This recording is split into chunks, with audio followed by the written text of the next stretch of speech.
You know what else I'm using is another one. Good evening, everyone. Thank you all for joining us. My name is Jasper Dent. I'm the events coordinator here at McNally Robinson in Saskatoon. This event is being held on Treaty 6 territory. This is the land of the Cree, Dene, Saulteaux, Dakota, Nakota, and Lakota, and homeland of the Métis. It's my pleasure to welcome you all to the Saskatoon launch of Special Topics in Being a Parent by S. Bear Bergman, published by Arsenal Pulp Press.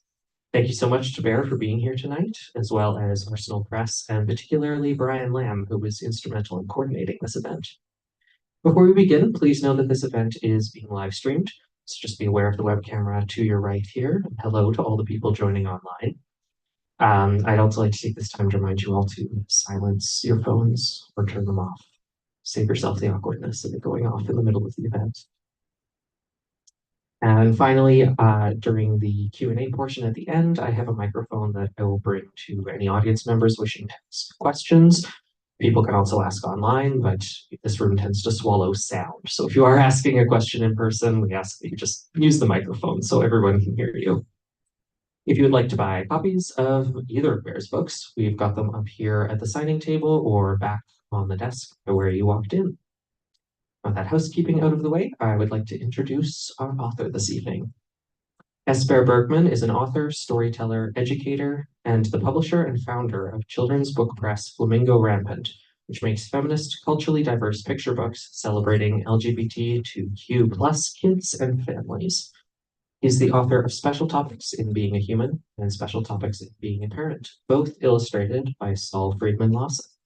Everyone, please give Bear a very warm welcome.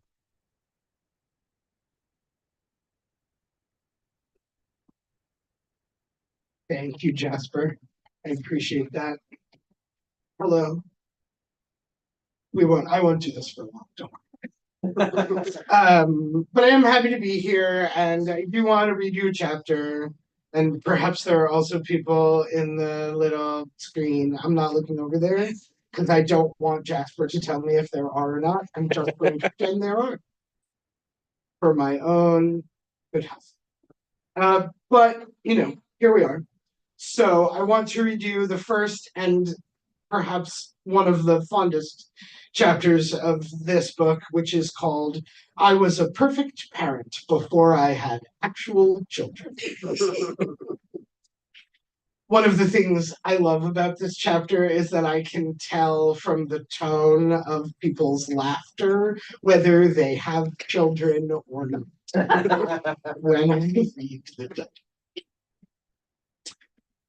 For quite some time, I would have told you that I did not want children of my own. I'm a queer person who came out young for my time. In 1990, not a lot of 16-year-olds were out. And that, combined with my predisposition toward wanting to be helpful under any circumstances, meant that I spent years being cast very willingly as sort of a community dad. Did I have the skills for this? No. Was I emotionally or spiritually ready to do that work? Also no. I was still years away from starting work on my own business. I had, at best, about 3 shreds of information, a couple of older queer friends, and a tiny amount of experience in queer community spaces, most of them online, plus I read a lot. But I responded strongly to the needs of the people around me who were scared and lost. I tried to help as best I could, but I was functionally the equivalent of a brand new teacher who is 1 chapter ahead of his students in the book they're all reading. I could only see over the next hill. I didn't have any context, just my imagining of how things were supposed to go and the slenderest fraction of a clue more than the people around me on a good day. I often felt exhausted and overwhelmed by the needs people brought to me, but I had no good way to talk about that. I think overall I did more good than harm, but that calculus never feels as solid as I would prefer. Eventually, I met the man I would marry, who already had one older child, of whom he shared custody and dearly wanted more. I was besotted by his brains and his sentence structure, his deep care and kindness, not to mention his handsome face and superlative backside. He said that he was actively making plans to have a baby, and that if I was going to be around, I should know up front. And I said, after years of telling anyone who would listen, that I was already spending a lot of my time undoing bad parenting, and I was not interested in adding to the amount of it in the world. I said, yes, I said that I was in. Thereupon, I began a private program of readying myself to be the father I wanted to be. Caring and connected, engaged but boundaried, ready to give a child a stable frame on which to grow and be well.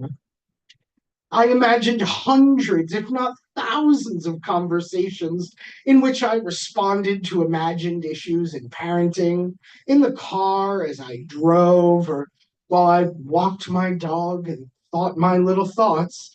I explained things, set limits, and made agreements, and rehearsed all sorts of measured and thoughtful responses to all kinds of parenting issues. My imaginary child responded thoughtfully to my wise counsel, and every conversation ended with a hug, and not, say, that child starting to hum tunelessly and then wander off 4 seconds into my carefully crafted monologue. This imaginary child was creative but never destructive, suspicious about authority but never questioned mine. They felt a freedom to be whoever they wanted in the world, in exactly the same ways that I had yearned to feel free. The astute reader will already have noticed a possible issue here. The truth I discovered is that being a parent requires a very different set of skills and preparation than I could possibly have imagined. Also, children are all very different, both from my imagination and from one another. So what works on one might not work on another.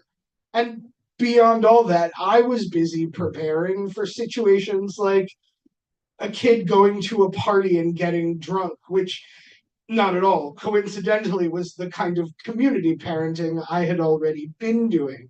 And it wasn't unhelpful, but there were rather a lot of things that crop up first. Like, why do you wake up at 5:30 a.m. and scream for no reason until someone takes you for a walk? How on earth do you lose one shoe? Why did you pee in the dishwasher? I will save you the trouble and reveal that the answer to such queries, if any, is always, I don't know. Which is somehow the worst because it gives you nowhere to go. There's no sense to question, no decision-making point at which you could usefully intervene. Pro tip, questions are always a crapshoot. For example, you might think it's a good idea to ask your child what is in your shoes, reasonably supposing that they'll peer in, see a pound of sand or 3 rocks or a handful of Lego, be immediately contrite, and repatriate the items appropriately. But what will actually happen is they'll peer in, see something that doesn't belong, and then promptly turn their shoe over and dump the contents all over the floor. It's a reflex, I think. I can't help. I don't think they can. So now I am done making new babies, and I have made my way through many stages of parenting with several excellent children and figured out a few things through trial and error. Though let's be honest, it's mostly error. My preparations never took into account that I would be completely exhausted, or that someone else would be shrieking, or that I would already have said the same thing 100,000 times, or that the behavior would be okay, but the timing would be terrible. And here is where I will show you that this book is illustrated, and that's a very little bit of the dialogue happens on the page.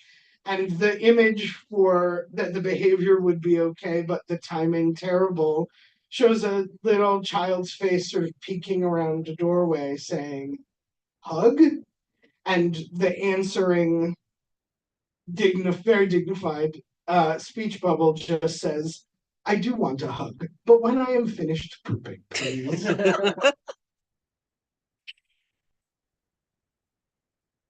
Or any of the many, many other things one is forced to learn when one has actual children rather than the fictional, imagined children in our heads.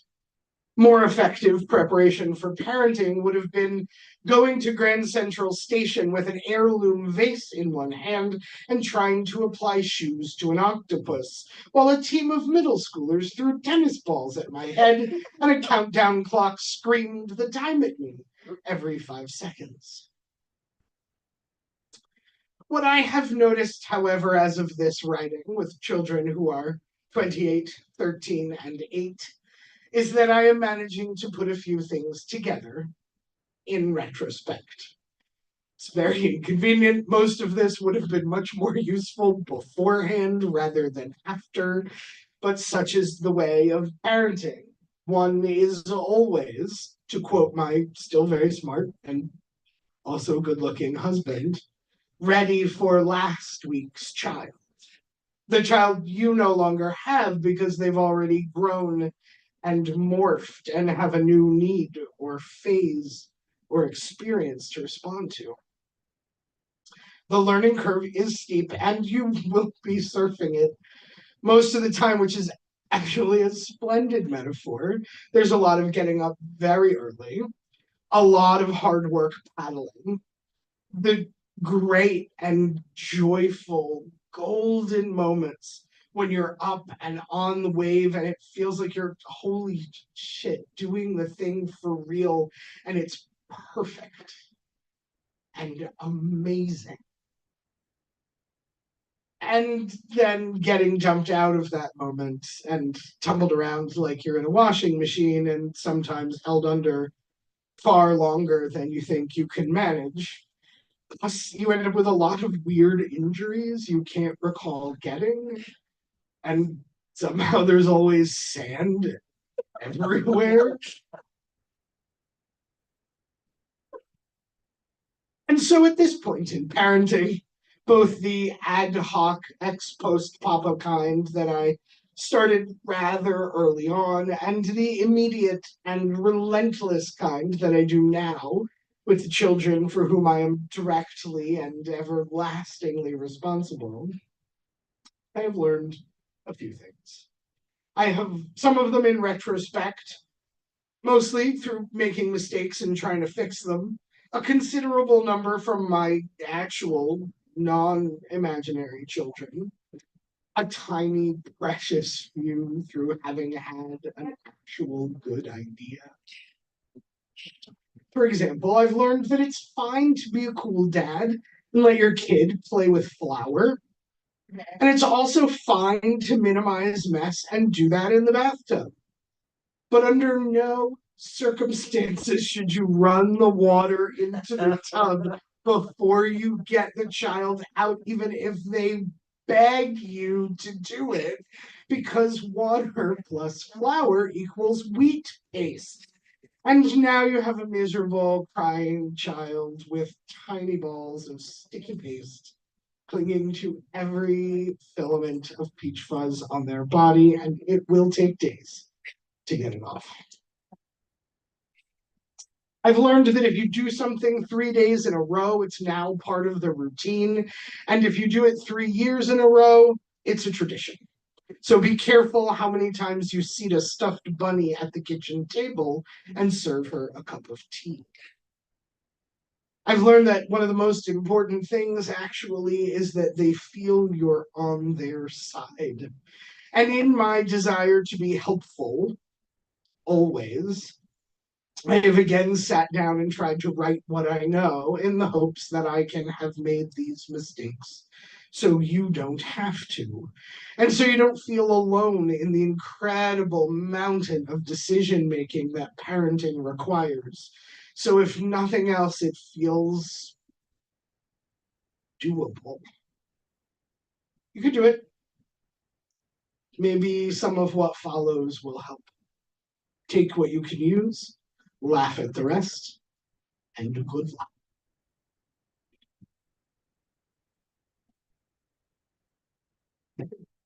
That's it for the judges and probably watch this. Maybe I will do one of the strong opinions chapters, which are very short, just because I don't know, we have time.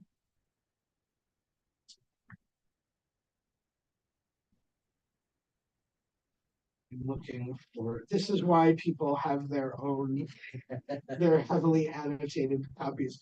Jasper and I were talking about this earlier, and that there are, in the world of authors who give readings, there are basically two archetypes. And one is the author who arrives with their reading copy, like forested with post-its and flags and scrawled notes and highlights, like they really have plotted out what they're going to read for every possible situation. And then there are the authors who arrive and are like, can I borrow a book? And very few of us are in between. Like either the book is its own sacred object or it doesn't matter at all. And it's just like, that's it. So there are a couple of different kinds of chapters in this book, and one of them is this kind, and it's called Strong Opinions. There are some places where I'm sort of writing about values, and there are places where I'm giving, advice that's sort of more along the like, here's how we frame it, this is how we think about it, here's, a path that you might find useful. And then I found that there were some topics about which I just had a collection of strong opinions. And I didn't really want to talk about why I thought those things at all, or it didn't feel useful enough to take up the time. I just wanted to say, like, no punctual. Only octonauts. Like, if you need little creatures doing improbable things with even more improbable technology, let's have it without the side order of propaganda and and go with the octonauts. I didn't want to, quote a research study or like think about I just wanted to say like, no Caillou. Just don't. That's it. That's how I feel. So there are things I do like, just not Caillou or Puffco. Food is, but this is right. So strong. If this isn't a weird segue, this chapter is called Strong Opinions, Food. And it turned out that I had more strong opinions about food and children than I did about any other strong opinions chapter. Accustom your children early to the idea that cut fruit and vegetables, cheese, and crackers are a meal. Add nuts and dips if you feel fancy, but this kind of a quick lunch or dinner is good for so many moments. A great way to make new foods exciting rather than intimidating is start with snacks and candy. Get one of those international food subscription boxes or take a field trip to the international market nearby and let them pick chocolates or chips or pop that look interesting and then take them home and taste test and discuss. It's an easily transferable enthusiasm if you encourage but don't require kids to taste new things or to try again if it's been a few years. adding in some new cheeses or new fruits after the new candy and snacks. Nice step.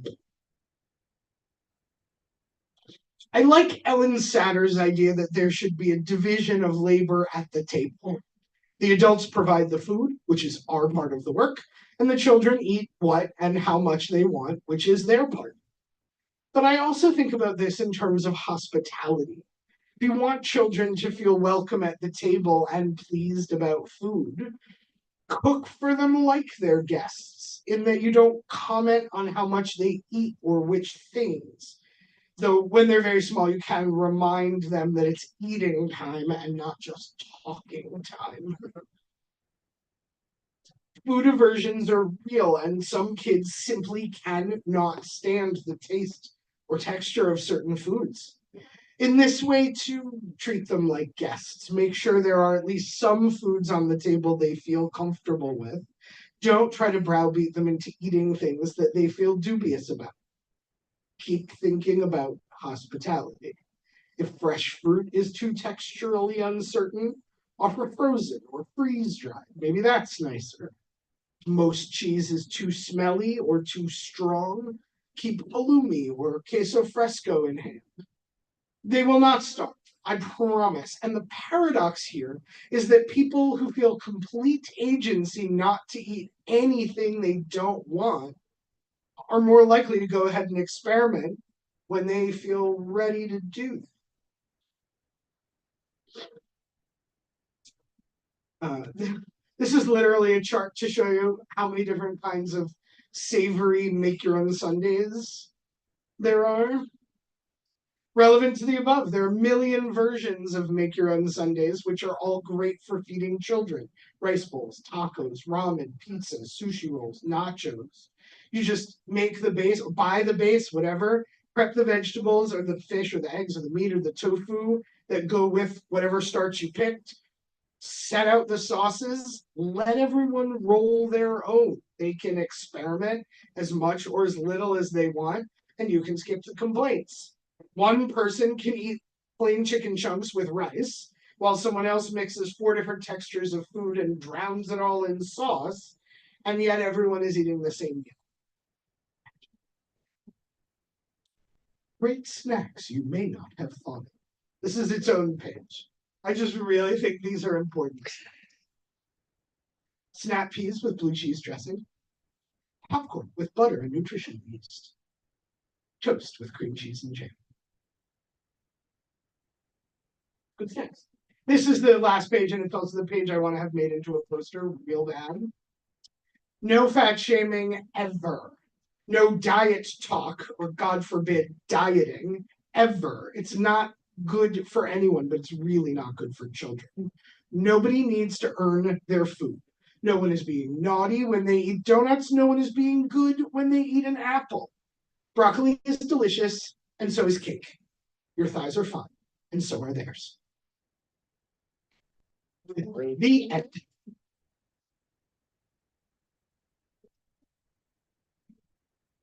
I almost hesitate to ask.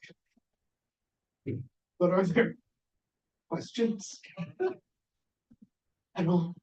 I just can't wait to read this. It's so funny. You were so right. If you're a parent, I'm sorry. If you're a parent, it's, yeah. I can't wait. Good. Great. I do want to share with you a bathtub story like yours. Only my 5-year-old came in all very proud of himself because he had painted the inside of my bathtub with outdoor paint. Oh, no. And had the sweetest smile I couldn't even. That's actually worse than my worst. My child painted something with something story, which was that one of them painted themselves with that butt paste diaper cream, which A, costs the earth. And B, I don't even, it took so long to get off of everything. We were days with like special equipment. Like I almost pressure washed the baby. And I'm not sure that would have worked, to be real. Are there questions from the internet? Thank you for checking like it's real. No questions from the internet? No questions, but maybe we should be grateful it's the internet. Okay, well, fair enough. All right, well, thank you all very much for being here. I will happily sign your books. And have a great night. Something. You know, I think we're gonna buy another one, have you sign it, and Okay. then